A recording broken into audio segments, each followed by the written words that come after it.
ท่านประหลัดท่านสท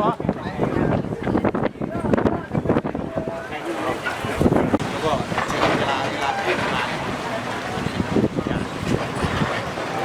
กระบะก็จะขยาย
ได้ฝากทางเจ้าท่านะครับแล้วก็ทางเจ้าหน้าที่ที่ดูแล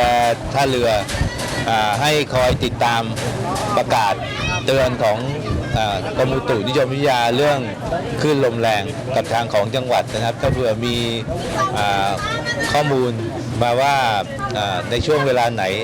นะครับที่คลื่นลมแรงมากเนี่ยก็จะได้ประกาศเตือนแล้วก็ให้เรือเล็กงดออกจากฝั่ง